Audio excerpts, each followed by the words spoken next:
ごめんください。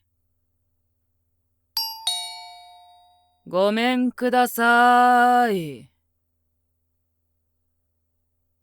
返事がありませんね。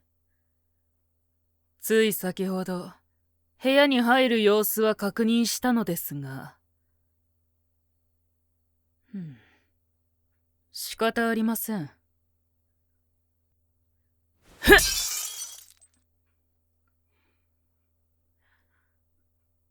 おや、やっぱり中にいるんじゃないですか。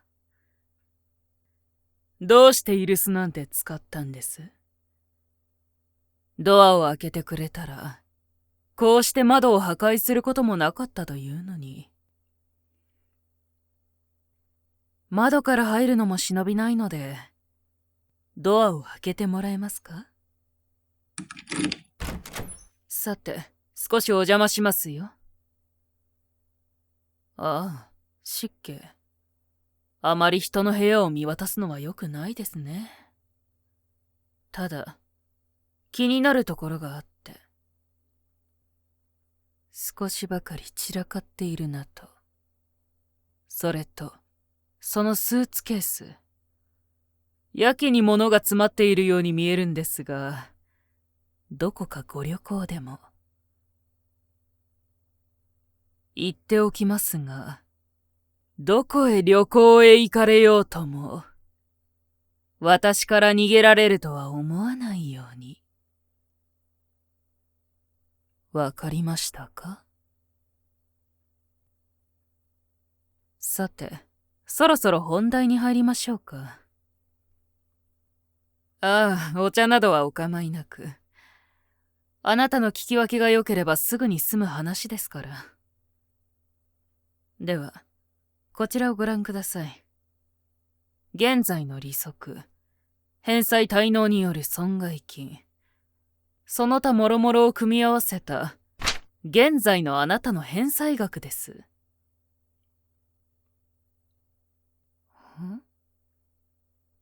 何をそこまで驚くことがありますか？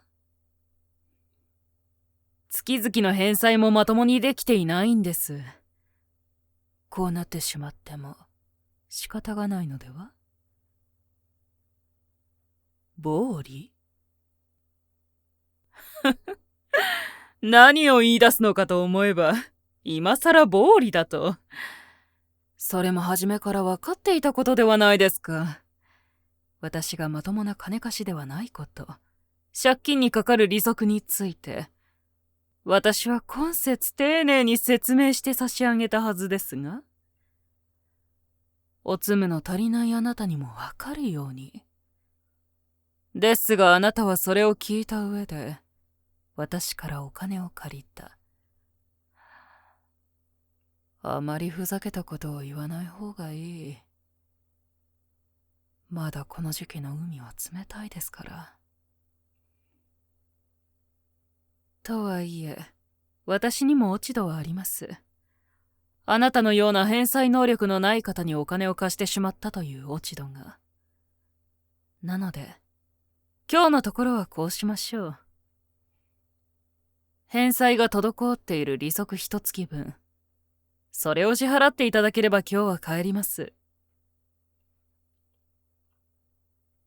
ほう。その分すら払えないと？別に現金でなくてもいいんです。換金できるもの、もしくは頼れる人の住所だとか、そういったものでも構いませんよ。まさか、それすら用意できないと？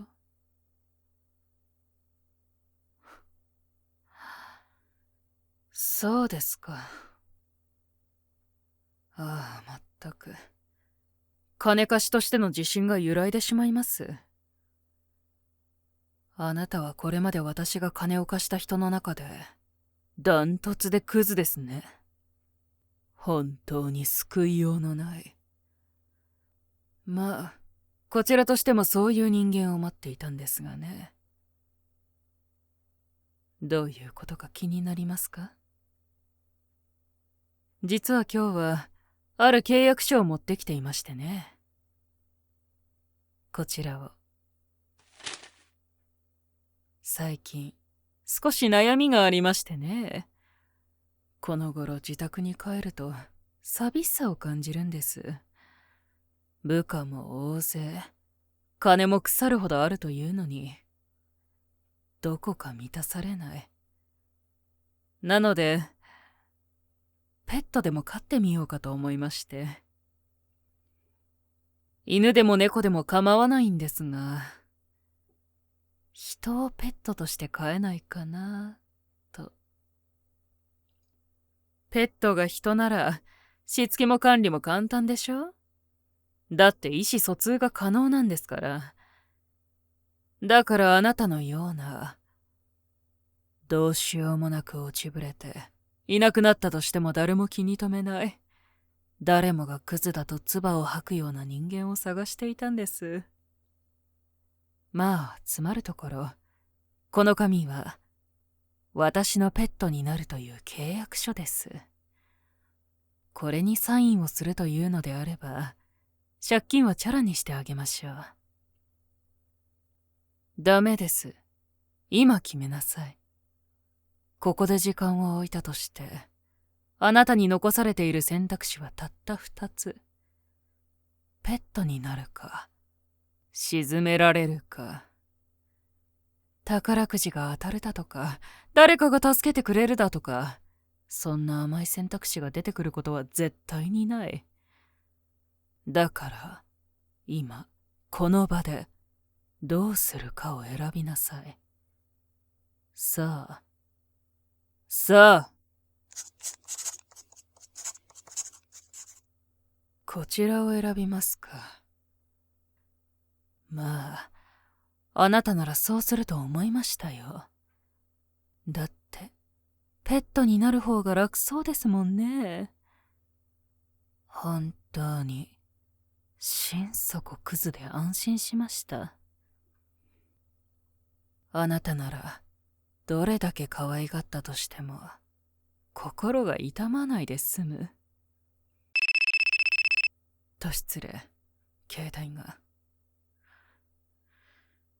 私です。ええ、今話がつきました。こちらに車を回してください。え？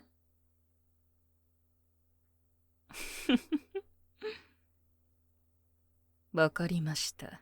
その時間も設けてあげますよ。ええ。